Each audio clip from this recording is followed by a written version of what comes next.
Nós estamos aqui hoje estreando o programa Ahimsa para uma cultura de não violência. E hoje, como é o primeiro dia, a gente vai falar sobre Ahimsa, essa palavra em sânscrito que significa não violência. E a gente vai falar como aplicar isso no nosso dia a dia, como aplicar isso no nosso autoconhecimento, como viver de um jeito mais não violento. Então, espero que você esteja conosco nesse momento.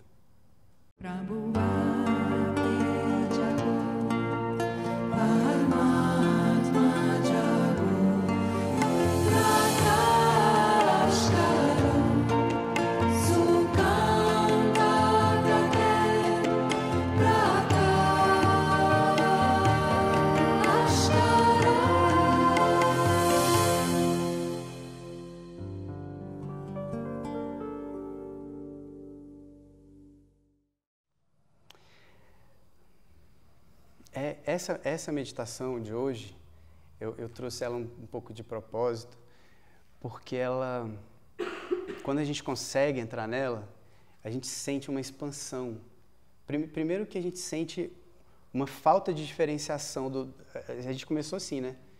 O ar que está dentro é o mesmo que o ar que está fora. Porque é mesmo.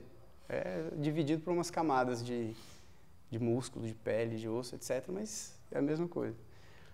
Se a gente consegue entrar nesse conceito e entender isso, a gente consegue entender o conceito do yoga. Yoga quer dizer unidade. Né? Só que unidade de quê? É unir o quê? E aí a gente foi falando sobre você se entender, se expandir, etc. Não sei se vocês conseguiram, se vocês entenderam, se vocês sentiram isso, mas existe quando a gente consegue, existe um sentimento de unidade, de que tudo vira uma coisa só, tudo, sabe, que a gente vira tudo ao mesmo tempo que é nada. É difícil de explicar o sentimento, mas é mais ou menos assim. E isso é porque a gente tira da frente aquela entidade que estabelece essa separação. E estabelece essa separação de um jeito mental. E essa entidade é o ego, é o eu. Né? Quando a gente quando eu me vejo como eu tô me vendo diferenciado. Eu existo, né, diferente de você, diferente de todas as outras pessoas, outras coisas. O fato é que isso que eu estou dizendo, eu estou só repetindo uma coisa que está sendo dita há milênios. O fato é que a gente não é separado. O fato é que a gente... O fato é que a gente não é separado de Deus especificamente. Que isso está sendo dito há milênios. O primeiro que disse isso, pelo menos no que consta para a gente nesse momento, foi Buda, né? Antes, 300 anos antes de Jesus, Buda veio, tem aquela história linda, se iluminou e falou, olha, isso que aconteceu, o fato de eu ter virado Buda, de eu ter atingido Nirvana, de eu ter me despertado, isso significa que todas as pessoas podem se despertar de uma ilusão de separação. Tanto que Buda,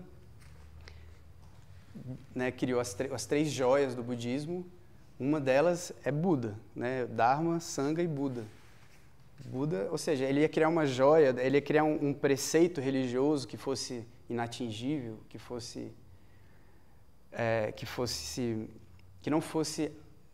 não pudesse ser alcançado por todas as pessoas.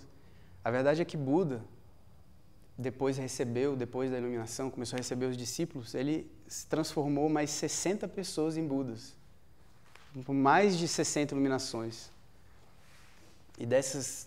E aí ele mandou, né, esses 60 outros Budas se pregarem, né? E aí vem Jesus Cristo. Né? Jesus sempre tentavam pegar Jesus pelo contrapé, né? Você está dizendo isso, você está dizendo aquilo, é isso que você está dizendo mesmo? E aí uma delas foi, você está dizendo por aí que você é Deus? Aí ele falou, sim, já não está escrito que nós somos deuses? Vós sois deuses. Isso é do Salmo 71, se eu não me engano. Sim, eu sou Deus e vocês são deuses. O Paulo de Tarso diz uma coisa interessante, né? Ele, já não sou eu que vivo, mas é o Cristo que vive em mim. Sabe, a noção de unidade mesmo. Ele parou, o eu para o Paulo de Tarso parou de existir nesse momento. E é isso que a yoga está dizendo. Em algum momento da nossa história espiritual, a gente se viu separado. Em algum momento o eu foi criado. Em algum momento eu me chamei de eu. E com o eu vem o meu. Né? Se existe eu, existe o meu. O que é meu, é meu. E com o meu vem os desejos. Aí Buda fala que a origem do sofrimento, a origem de todo o sofrimento são os desejos. Eu acho que eu tenho um pouquinho de dificuldade de contestar isso que ele disse. Pode, assim, percebe, qualquer dor, qualquer sofrimento tem alguma coisa de um eu, de um meu não atendido, de um desejo não atendido. Em geral são carências, né? Assim, coisas que faltam emocionalmente. Em algum momento, uma coisa que eu sentia como posse minha, seja a atenção da minha mãe, a atenção do meu pai, a atenção do meu namorado, da minha namorada, isso é meu, essa atenção é minha, pertence a mim. Essa pessoa não me deu no momento em que eu achava que ela deveria ter sido dada. Acontece muito com mãe e pai, é fácil isso acontecer com mãe e pai, porque criança não consegue saber que horas que ela merece atenção, que o pai pode dar atenção. O pai sai para trabalhar, a mãe sai para trabalhar, ela saiu para trabalhar, ela não está aqui, só isso que a criança sabe. E quando a criança ainda não tem aquele chip do discernimento, de entender que o pai saiu, a mãe saiu para trabalhar naquele momento, mas vai voltar a tal hora, ela generaliza, né? Minha mãe me deixou. Será que minha mãe vai me deixar das próximas vezes?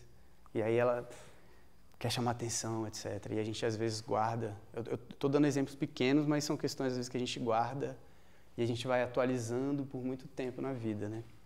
O budismo diz que todo sofrimento ele nasce de desejos, né? A gente está indo um passo além. A gente está dizendo de onde vêm os desejos. A gente está concordando com o Buda, com o budismo. A gente só está dizendo de onde vêm esses desejos, de onde surge, por que a gente tem desejos, por que as coisas não bastam para a gente. E é por esse momento de separação entre mim e Deus, entre mim e o universo, entre mim e o amor.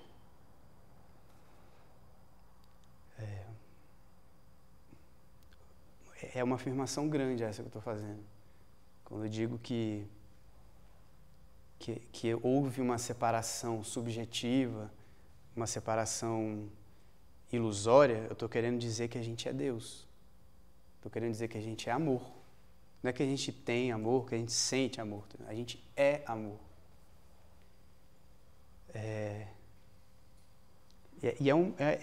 Quando a gente fala isso, é uma qualidade um pouquinho diferente daquele amor que a gente sente. É um estado, é uma coisa ontológica, assim, é quem a gente é. Ou seja, todas as nossas decisões, a gente estando em contato com isso, com o amor que a gente é, são decisões baseadas no amor. Não tem como sair algo do amor que não seja amor.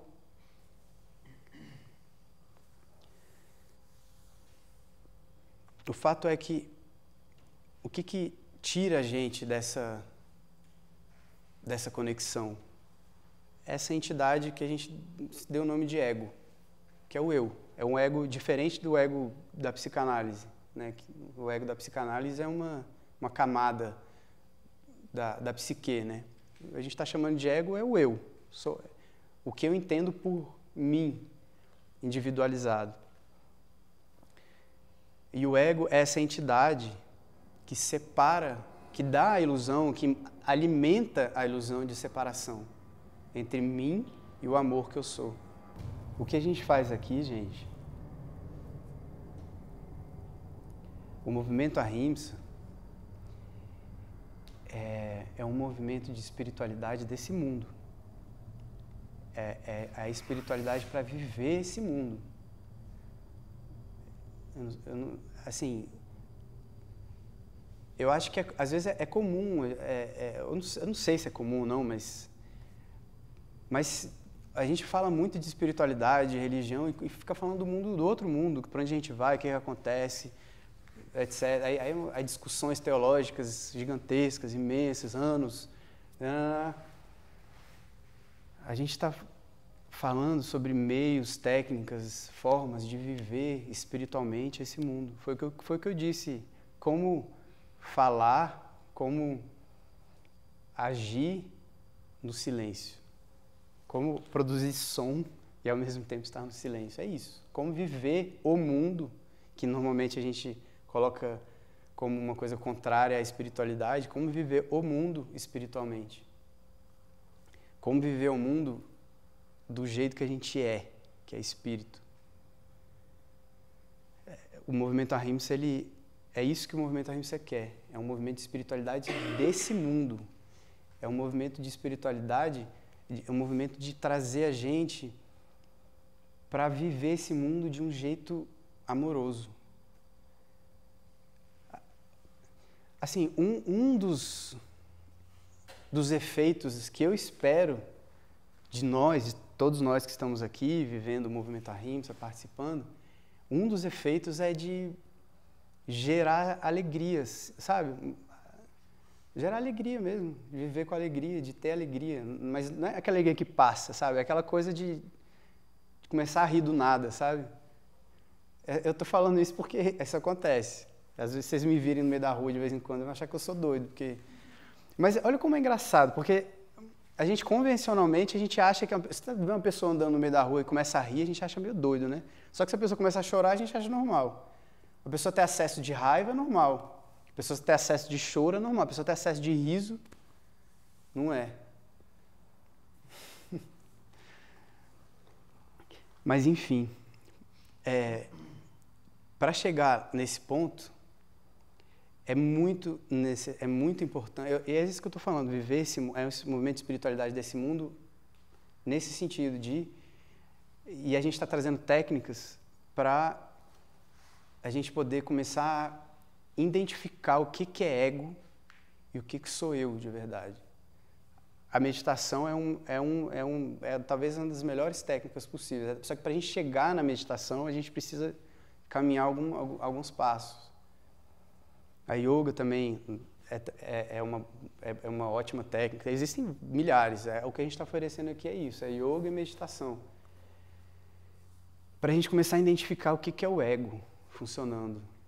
O que é uma decisão baseada no ego, o que é um sentimento baseado no ego, no eu separado, e o que é uma decisão, o que é um sentimento, o que é uma emoção que vem do amor que a gente é. O ego ele se manifesta muito principalmente através dos pensamentos. O pensamento é o ego. O amor não pensa. O amor é uma experiência. A gente experiencia o amor. O que pensa é o ego. É uma faculdade do ego. Que a gente não pode dispensar, obviamente, mas a gente pode começar a questionar o que vem do ego, os pensamentos que vêm. As classificações entre certo, errado, bom e mal. Em geral, o mal é o outro e a vítima é a gente. Mas tudo isso é classificação do ego. E a gente entrando nessas classificações do ego, a gente age por meio dessas classificações, baseado nessas classificações. Se eu me entendo por vítima, eu vou sempre ser vítima. Eu posso ter ganhado na loteria, um campeonato, só ganhei porque o juiz, porque fulano caiu, porque alguma coisa deu errado para outra pessoa e eu ganhei. Eu vou sempre ser vítima. Agora, o contrário também. Se eu sou sempre o bom, eu só perdi por culpa de outra pessoa. São essas classificações que o ego faz, e quando essa classificação ela se torna uma classificação específica se torna periódica, a gente acaba vestindo essa classificação em forma de máscara, né? A máscara da vítima, a máscara do bom, a máscara do bonito, a máscara do feio, a máscara do bonzinho, que aceita tudo, etc. O fato é que tudo isso que o ego alimenta, o ego cria padrões, né? Padrões de ação, paradigmas, né? Pelo qual a nossa mente age. Talvez a maior delas são as defesas. A gente tem o exemplo que eu dei mais cedo da criança que o pai sai para trabalhar, a mãe sai para trabalhar, se vê desamparada, ela vai criar uma defesa, ela precisa sobreviver. Né? Uma defesa é uma camada de proteção, uma proteção que ela... Só que ela começa a agir a partir dessa defesa. A defesa começa a pautar decisões, começa a pautar ações, principalmente reações, né? As defesas vão fazendo a gente reagir.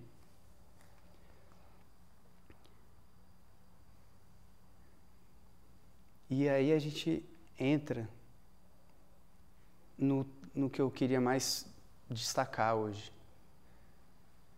Como hoje é o primeiro dia do programa e primeiro dia de muita gente, eu queria destacar e falar mais sobre o Ahimsa.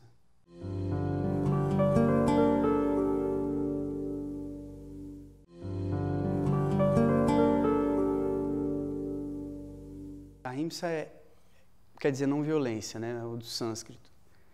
A yoga tem, né? A yoga clássica tem 8 passos. O penúltimo passo é a meditação. Ou seja, para a gente chegar lá no penúltimo passo, a gente tem que caminhar pelos outros. E o último passo é samadhi, que é um aprofundamento, é a experiência de unidade total que a meditação, que a experiência com a meditação pode trazer para a gente. Os primeiros 2 passos do yoga são os passos éticos do yoga. Os yamas e os niyamas. O primeiro passo é o yama. E o primeiro yama é a ahimsa. Então a ahimsa é o primeiro passo do yoga. Isso quer dizer que para a gente começar a caminhar, a dar os passos do yoga, a gente tem que começar pelo ahimsa. E o ahimsa vai baseando todo o resto. O segundo passo é satya, que é a verdade. Olha só como é isso. Pula o ahimsa e vai para a verdade. Sai falando tudo que você pensa sobre as pessoas. Sai falando toda a verdade que tem. Sem não violência. Sabe? Isso não no mínimo não é espiritualidade, não é amor. Né? Porque virtude é saber o que falar na hora certa, o que falar, quando falar e como falar. Né? E como falar tem que passar pelo ahimsa, pela não violência. E aí a não violência, ela, voltando para tudo que a gente está falando, que permeia isso, não violência é um jeito de agir. Um jeito de agir não. É um estado de espírito, né, que baseia como a gente age. Não violência é uma ação, é uma forma de agir, muito pelo contrário do que pode sugerir um passivismo. Veja as pessoas que agiram, que ficaram famosas por agir com não violência. Gandhi, Martin Luther King. Me diga se isso não é uma ação muito da firme.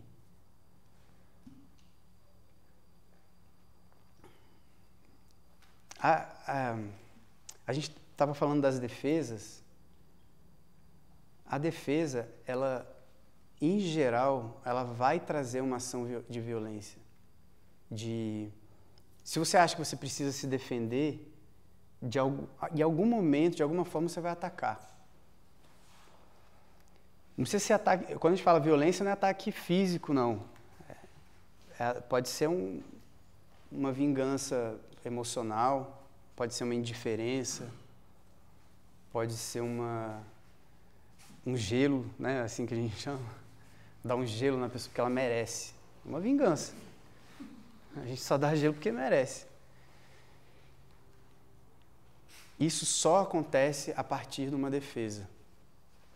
E só acontece a partir de uma ferida. Não existe atos violentos sem ser de feridas abertas. A pessoa que está agindo com violência, ela está colocando para fora, ela está expressando uma dor. quando a gente recebe... E é isso, gente, que tudo isso que a gente está falando, a gente tem que levar pra gente. Como a gente age com não violência, etc. Mas eu acho que facilita muito a gente perdoar e a gente aceitar as pessoas, a gente aceitar certas questões, ou não só aceitar e saber como agir, né? Às vezes para parar uma determinada violência, porque não é que não violência não quer dizer que a gente vai aceitar a violência, vai aceitar ser agredido, mas é saber como agir. Eu acho que facilita muito aplicar não violência quando a gente entende que as pessoas que agem com agressividade ou com vingança, elas estão agindo a partir de uma dor. Elas estão expressando uma dor. E quando a gente age também assim, com vingança, a gente está expressando uma dor também. Não se engane. Né? A cultura, né? As convenções, elas vernizam isso como força. Sou forte, não levo desaforo para casa. Tenta, já que você é forte, tenta não levar desaforo para casa, então. Tenta agir com silêncio. Isso sim é difícil, porque isso quer dizer superar o ego. Isso quer dizer superar, ou pelo menos se distanciar da dor, da ferida que gerou essa defesa, que faz você querer atacar. A gente está falando de espiritualidade fina,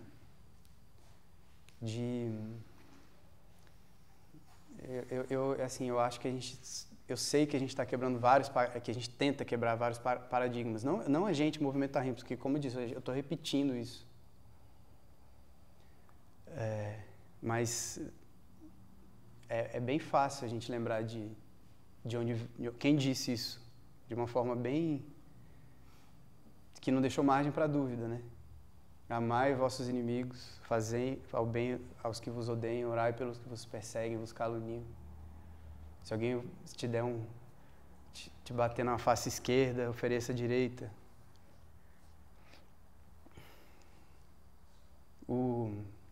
Tem um episódio de que Gandhi estava...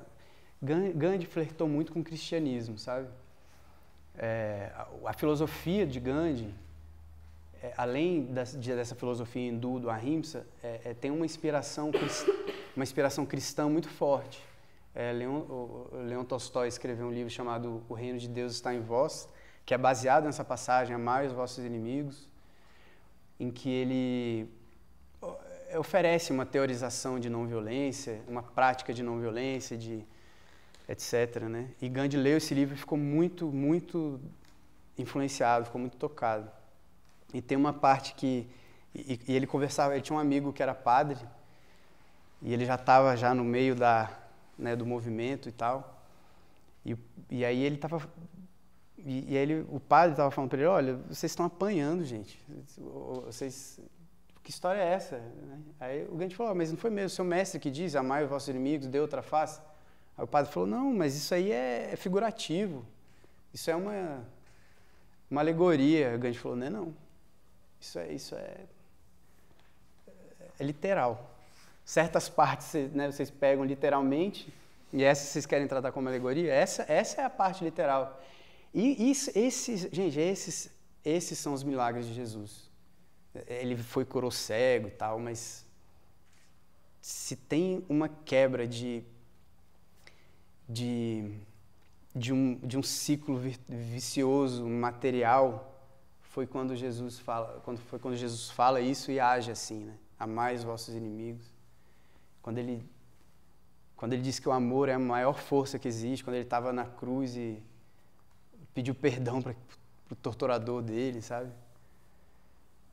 Como é que a gente pode agir diferente disso? Quando uma pessoa ignora a gente já fica com raiva, já quer brigar. Quando uma pessoa faz algum mal pra gente já fica morrendo de raiva e se magoa e etc. Sim, Jesus e Gandhi, eles foram muito enfáticos, né? Em dizer o que eles achavam errado, em combater o que eles achavam errado, mas eles faziam isso com não violência. Então, a ahimsa está longe de ser passivismo, está longe de vestir aquela máscara de bonzinho e tudo aceita e tudo quer, sabe? A ahimsa quer dizer tomar decisões baseadas no amor. E não na mágoa, e não na defesa. Essa conexão que a gente tem, que a gente pode ter com o amor que a gente ela necessariamente vai trazer a gente para saber tomar essas decisões de amor, de não violência. Veja que a gente está falando sobre yoga, sobre respiração, sobre posturas, sobre o melhor jeito de sentar, o melhor jeito de deixar a energia girar. Mas a gente está principalmente falando sobre ética, né? Sobre... Só que é ética no sentido de achar esse lugar dentro da gente de paz. Não adianta a gente falar assim, de falar como agir, né? Perdoe, né? Dê bom dia para as pessoas, beijo português da padaria, se a gente não criar esse espaço dentro da gente. E para criar esse espaço dentro da gente, a gente precisa superar o ego. A gente precisa reconhecer o ego, entender o que é o ego, o que ele está trazendo para a gente.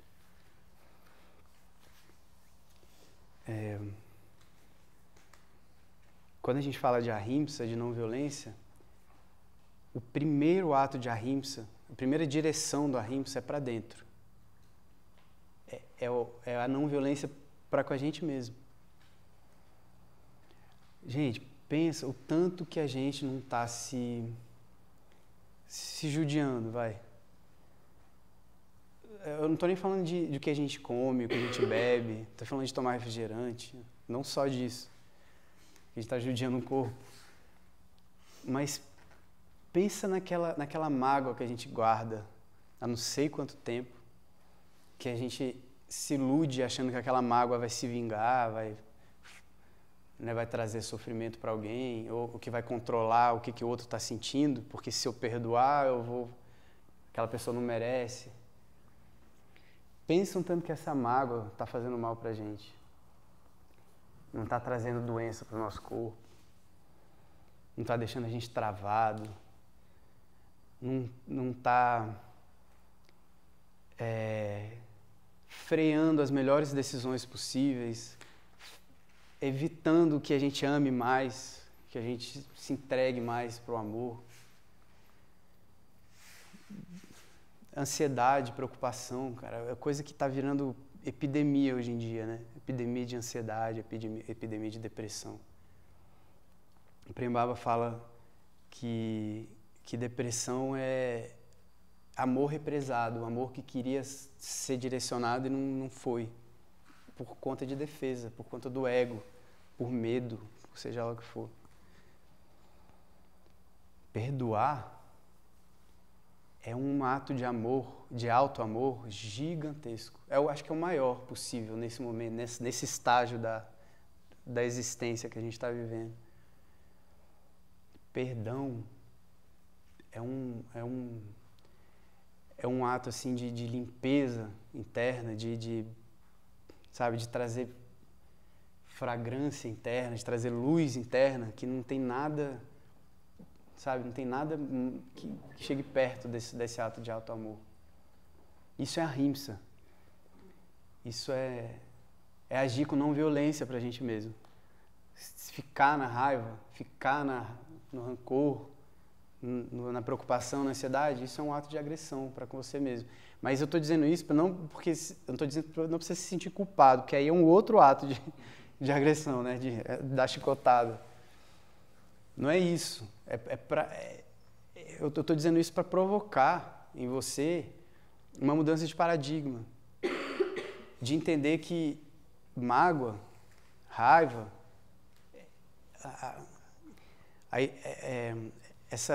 uma sensação de controle que isso traz pra gente é totalmente falsa, não existe, é ilusório. A gente não consegue controlar nada, nem ninguém, muito menos o que o outro está sentindo. Até porque às vezes essa raiva toda é sua, né? O outro vive a vida tranquilamente e você que está se consumindo desse sentimento negativo. Então você perdoar nada mais é do que você conseguir tirar esse sentimento pelo outro e deixar a sua vida com amor, né? Se você está sentindo raiva, a raiva é sua. Quem está sentindo raiva é você. Então, se você está sentindo raiva, ela é totalmente sua. Existe essa ilusão, né, de que existe um compartilhamento, né? Se eu tenho mágoa dele, de fulano fez determinada coisa comigo e o meu sentimento eu estou compartilhando com ele, porque ele participou, mas... Ele nem sabe que ele está participando. Ele nem sabe que ele está participando. E você acha que ele está participando, né? A distração é o esquecimento. Você está esquecendo de você, você não está atento a você. E a gente sai do silêncio e vai distrair com a comida, com a bebida, com a conversa, com a internet, né, com o celular, enfim, com tudo aquilo que está em volta para a distração. Então, uma das práticas, né, dessa coisa do ahimsa, do interno, é através do silêncio, que é a conexão, é a atenção sua com você mesmo. É a busca das suas respostas que vem no silêncio. É isso aí. Muito se fala sobre a presença, né? Manter a presença. Isso é porque o ego, o eu, ele só existe, ele só controla fora do presente. O ego precisa existir ou no passado ou no futuro. O pensamento, pode ver que o pensamento, ele alguma coisa tem a ver ou com o passado ou com o futuro. Você está lembrando de alguma coisa que você não deveria ter feito, ou que você deveria ter feito, ou alguma coisa, algum problema que você precisa resolver, E aí, sem falar das defesas, né? Das mágoas, da raiva. Tudo isso não é no presente. Preocupação, ansiedade é no futuro. Mágoa, ressentimento é do passado. A gente estava falando, às vezes você acha que você está compartilhando sua raiva com alguém por uma coisa que ele fez, mas a pessoa já fez. Isso já passou. Já aconteceu. O que está atualizando aquilo que aconteceu é a sua mente. Sua mente está dizendo que aquilo está acontecendo de novo, aquilo precisa ser lembrado. Porque se você parar de lembrar daquilo, você vai perder o controle daquilo que aconteceu. O que vai perder o controle é o ego. E é isso que a gente quer. Isso é até uma coisa que eu já conversei com a Renata, que é amiga. Eu tenho um pouco da raiva ativa, assim. Eu sou uma pessoa que eu sou mais do lado da raiva do que da depressão. Uhum. E assim, eu percebo que a raiva é uma energia muito de fazer as coisas acontecerem. Uhum. Então, eu sinto um pouco de dificuldade nesse sentido, assim, muito...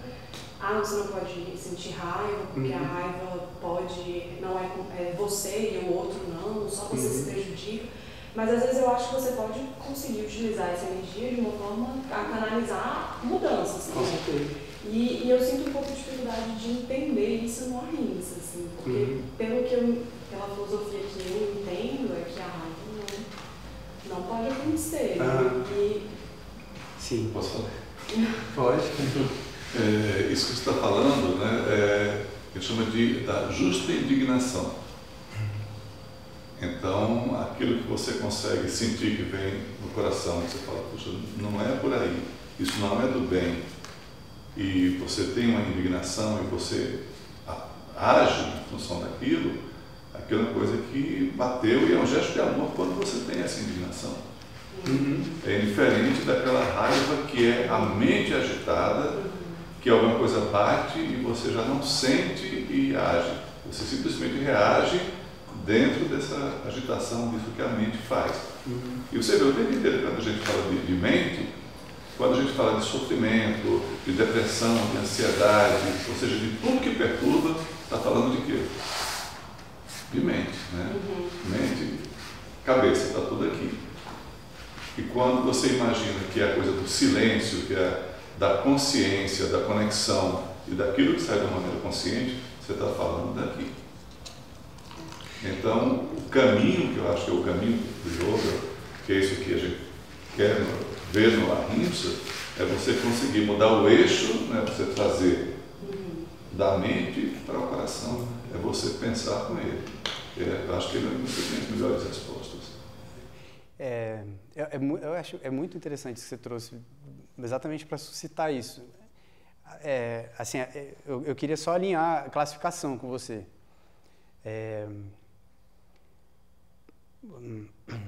Eu assim, não estou falando de jeito nenhum de certo e errado e pode ou não pode. E aí eu vou chamar o Osho, né? O Osho diz que não existe certo e errado, existe atos conscientes e atos inconscientes.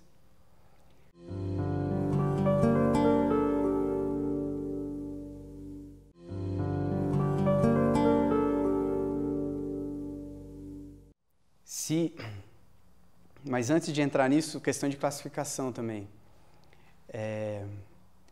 A gente usa a mesma palavra para essa raiva, ira, para a justa indignação, né? E acaba que se mistura, assim, eu acho que por questões de português, de semântica.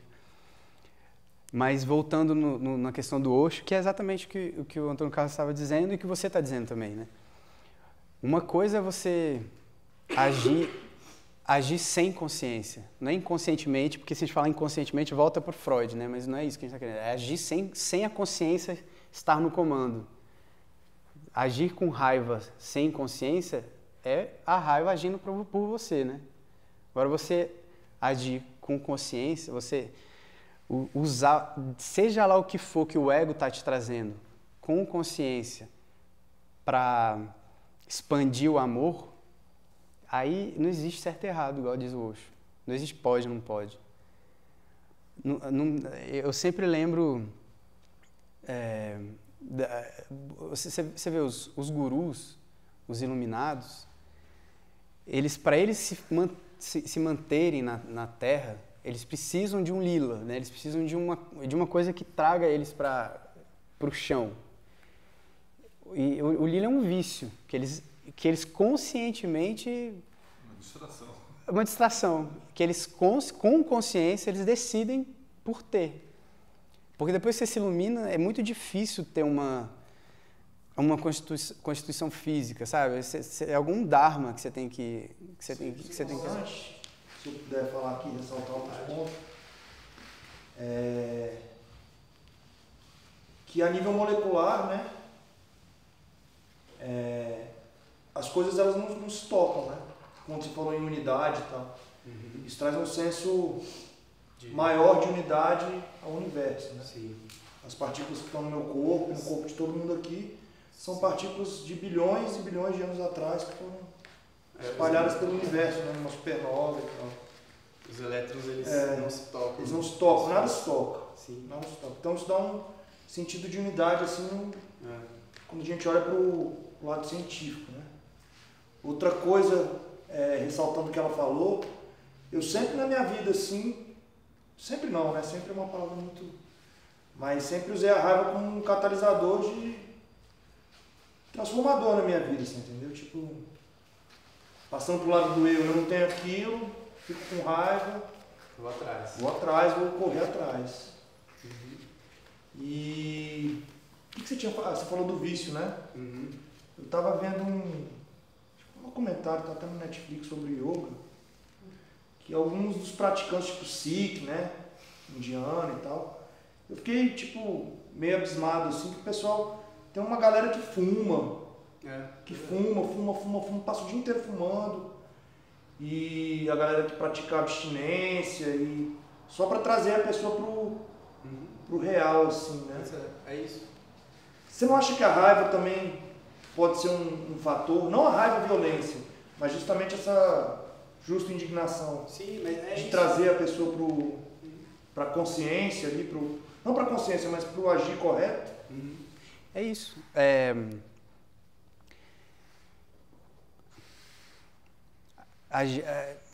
Quando você está agindo com consciência, quando você percebe que você domina a raiva, no caso. você tá usando a raiva como uma ferramenta, sabe? Isso é uma coisa muito diferente de a raiva te dominar. Aí você reage, enquanto a raiva te domina, você reage a partir da raiva. Acho que todos nós já devemos ter passado por alguma coisa nesse sentido, né? E aí você fala o que você não quer, e você, etc. Vem coisa de dentro. Agora, quando você tem consciência daquilo que está acontecendo, olha só, isso é uma coisa, trazendo para a prática isso. A gente estava meditando agora. Observe o que está acontecendo. Observe os pensamentos, os sentimentos, as emoções. Ter presença, se você conseguir ter presença enquanto você está sentindo raiva, eu tenho certeza que você vai conseguir agir com a rímpice. Com você mesmo, que você vai deixar ela passar, por exemplo. Porque se você segurar, se ela chega e você consegue, e se você segura e ela fica, aí é um ato de agressão contra você mesmo. Mas se ela vem, você usa aquilo para, cara, isso não está me fazendo bem, eu preciso mudar, e deixa ela embora, você está agindo com consciência. Você deu um passo atrás, a gente acaba fazendo isso muitas vezes sem querer, porque faz parte até da gente, da nossa constituição mesmo. Às vezes o ego, com determinadas questões, cada um tem a sua, tem muita dificuldade em deixar passar, sabe? Aquilo traz um sentimento de controle, seja raiva, seja mágoa. É disso que eu estou falando, na verdade. Estou falando dessa que seduz a gente, sabe? Que tira a gente da presença, que tira a gente da consciência. É uma percepção, então, da qualidade de pensamento. Isso, é uma percepção de onde você está. Percepção de você para você mesmo. Eu estou sentindo isso, eu estou aonde? Eu estou nela, na raiva, ou eu estou aqui, olhando a raiva? Eu estou usando a raiva, sabe? E aí a palavra é presença, estar presente, estar aqui e agora. Agora eu estou sentindo o quê? Raiva? Beleza. Ela está aqui, à distância. O que eu vou fazer com ela? Eu vou fazer tal coisa, mas eu vou deixar ela passar. Entende? Uhum.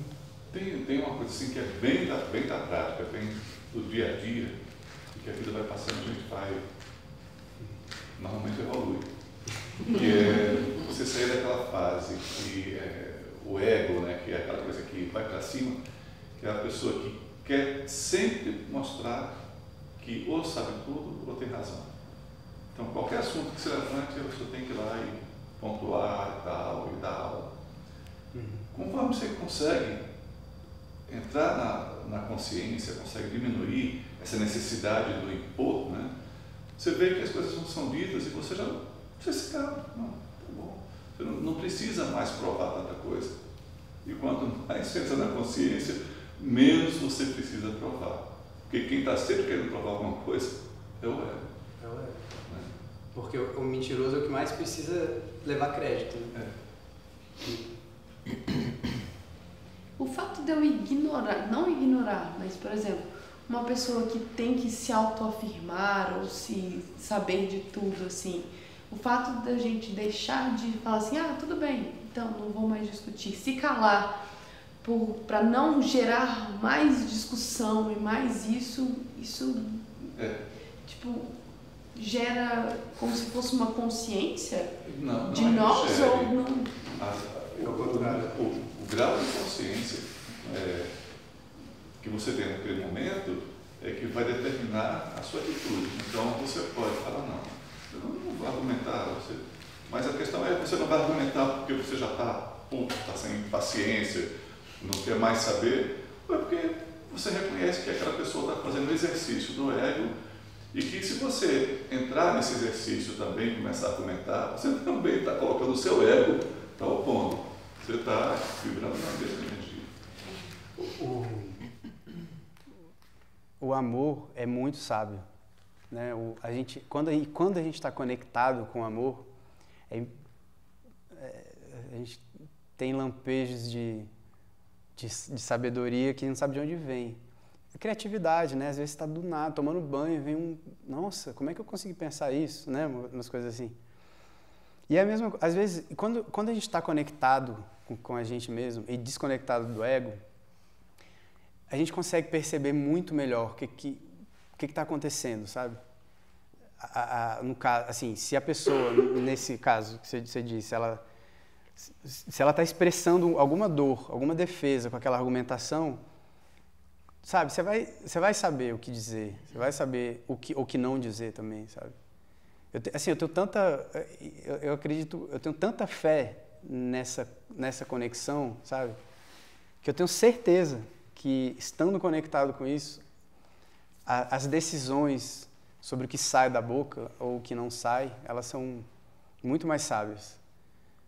Às vezes você vê que não adianta, às vezes você vê que o seu próprio silêncio deixa a pessoa, seu silêncio não por vingança, mas deixa às vezes a pessoa constrangida no sentido de, caramba, normalmente as pessoas entram na discussão comigo, né? E eu fiquei aqui falando sozinho, será que... Aí começa a se perguntar, se olhar, se questionar, e começa a se entender por causa de um silêncio eloquente, né? Que você fez, ajudou a pessoa a se olhar, sabe? Não, mas... também tem isso. Mas como o resultado não interessa para o amor, né? Então ele só age, só quer se doar mesmo. Então. Quando é mente, é agitação. Você fala assim que quando a coisa está bem, está nesse amor, é como se fala, está no fluxo. Está no fluxo. Vai, não precisa de muito argumento. Só de a gente abrir mão do controle, cara, só isso é uma libertação gigantesca pra gente. Né? Porque pensa, se você quer controlar uma discussão quando você entra numa argumentação, certo? Você quer controlar a consequência, o resultado da discussão. Em geral, que seja favorável para você, tudo bem. Mas se abrir mão do controle, desse controle, que é a essência do ego, né? Só isso você já não precisa mais ter razão, sabe? Não existe necessidade disso. Eu não colocaria nem abrir mão do controle, mas realizar que você nunca vai ter o controle. Isso vindo da mente para o coração é uma entrega, sabe? E aí, olha, eu acho que a gente chegou no ponto do que é a espiritualidade. Espiritualidade é entrega para o amor. Né? Existe um momento que eu imagino que seja esse que nós estamos passando nesse momento, que parece que você já está de saco cheio do ego, já está de saco cheio dessa necessidade de controle, você não consegue controlar, lá no fundo você percebe isso, mas por que eu estou fazendo de errado, que ainda assim eu sinto angústia, sabe? Porque não está funcionando. Sabe, é aquele momento assim que... Você cansa. Você cansa. Você cansa. Só que ao mesmo... Você está cansado, sabe? Você está cansado, porque realmente... Chega, não vou mais lutar com você. Você gasta uma energia, cara. O pensamento compulsivo gasta energia. Ficar tentando arrumar solução para as coisas que não tem solução, que não tem jeito de resolver, gasta energia. Você fica lá nessa. E esse é um momento, assim, que você meio que se vê na beira do abismo, assim, sabe? Espiritualmente falando. Você tem toda essa história que te trouxe até aqui, que deve ser honrada, sabe? Que é sagrada. Só que ao mesmo tempo você está cansado. Você fala, cara, eu tenho que pular. Dá um medo do caramba. Esse negócio que eu tenho que pular, o que eu tô querendo dizer é entrega, sabe? É se entregar para essa coisa desconhecida que é o amor, cara. O nosso propósito, que é quando a gente está agindo no mundo com amor, ele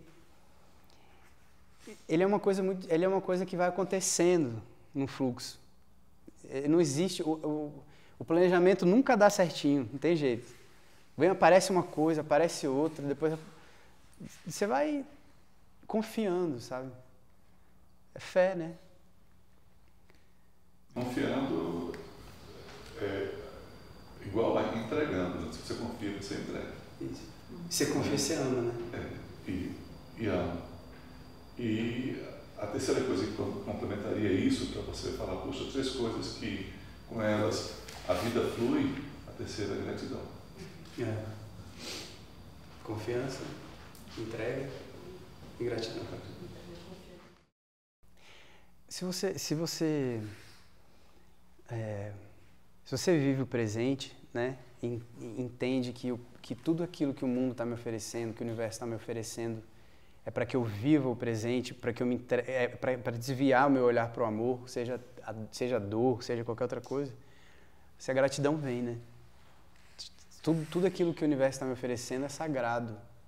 Ele me leva para o sagrado. Não existe profano. Tudo é sagrado. Tudo é sagrado. E da outra face, é muito sagrado. Né? Se a gente conseguir... quando Jesus falou isso, né, de amor aos inimigos, eu acho que a última parte dessa passagem, eu acho que é a mais importante. Ele fala, amai os vossos inimigos, fazer o bem que vos odeio.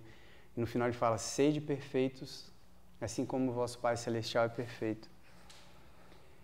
Ou seja, ele estava dizendo, se você ama aquilo que te ama, aquele que atende às suas necessidades, às suas carências, às suas questões, ótimo, isso é amor. Mas se você ama aquele que não te ama, se você ama os inimigos, aí sim, meu irmão, aí sim você vai alcançar essa unidade com Deus, você vai ser perfeito. Porque sede perfeito porque é uma conjugação que a gente não usa, né, normalmente. Sede perfeito quer dizer seja perfeito. Seja perfeito. Ele só diria isso se fosse possível ser perfeito, né? Se fosse possível a gente chamar os inimigos, etc. Claro que isso tudo é uma caminhada, é um processo, mas a gente precisa olhar para onde a gente está indo. E o que eu estou propondo é isso, é olhar para o ahimsa, para o amor mais radical possível. Que é amar os inimigos, que é responder à violência com não violência. Responder... E é uma coisa que a gente está precisando. Não sei se alguém discorda. A gente está precisando muito disso e a gente vai precisar cada vez mais. Né? A gente está aqui em, 15 pessoas conectadas com amor, vira um exército. E é isso que a gente está propondo. É amor radical. Amor, sim, exagerado mesmo. Eu desejo isso para vocês, para a gente ir encerrando. Que vocês possam se conectar com o que tem de mais lindo. Com essa coisa mais pacífica que a gente tem dentro. E se conectando com isso, necessariamente, em volta da gente vai virar isso. Por mais tempestuoso que esteja tudo lá fora, se a gente tem paz, se a gente tem alegria, amor, gratidão, entrega dentro da gente, isso vira um campo gigantesco, porque isso é imbatível. Não tem energia nenhuma nesse mundo que possa combater isso, possa combater o amor.